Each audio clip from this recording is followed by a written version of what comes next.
How to Train Your Dragon sequel can fix Kit Harington's character. Even if he doesn't reprise the role, the upcoming How to Train Your Dragon live-action remake is being set up as one of the most successful movies of the summer. Enough that DreamWorks has already announced that the sequel is also going to be given a live-action treatment. While this is a very early confirmation, as the movie is still a month away, the mostly positive reactions to How to Train Your Dragon's trailers and the excitement surrounding the property have clearly given DreamWorks the impression that their first foray into live-action remakes is going to do extremely well.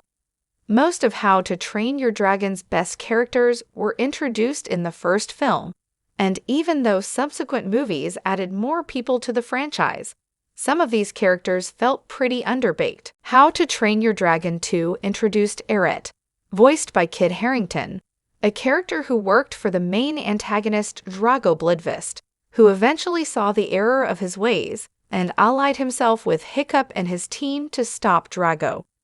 He was a cool character in concept, but unfortunately, he didn't end up being a very valuable addition to the How to Train Your Dragon franchise. The main reason Eret didn't make much of an impression in How to Train Your Dragon 2 was because his character arc felt pretty rushed and anticlimactic, beginning and ending in only a handful of scenes that never gave too much of a look into his actual character.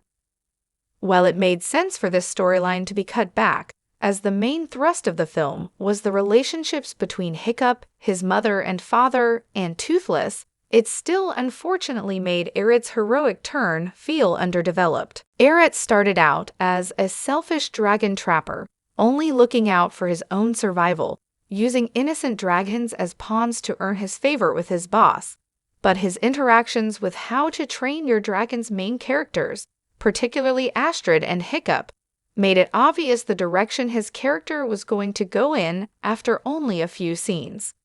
He felt like more of a plot point and story tool as opposed to an actual important character, proven by his extremely minor role in the third film.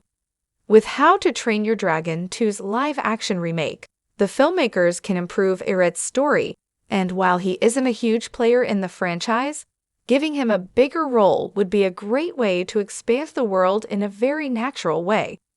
This would obviously make How to Train Your Dragon 2 better, as well as improve 3 if Eret could be integrated more heavily into that film as well. Having a deeper look into the life of a dragon trapper would make the world feel larger, potentially even laying the groundwork for some kind of spin-off.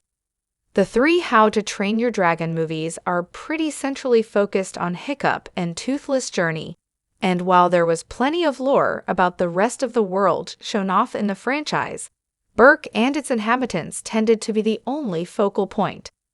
The few tidbits that were shown off were very interesting, including aspects of Drago's backstory in How to Train Your Dragon 2. It would be great to see more of the world shown off through the use of Eret and his backstory, which presumably began far away from Berk. While it seems unlikely that Harington would return for the character, Gerard Butler's return as Stoic proves that cast members from the original HTTYD can return for this new live-action franchise, and Harington coming back would be an interesting route to take Eret. In the animated movie, he is just a little bit older than the kids, but if 38-year-old Harington were to return, it would really drive home the difference between him and the younger main characters, potentially giving him more time to shine in the next How to Train Your Dragon movie.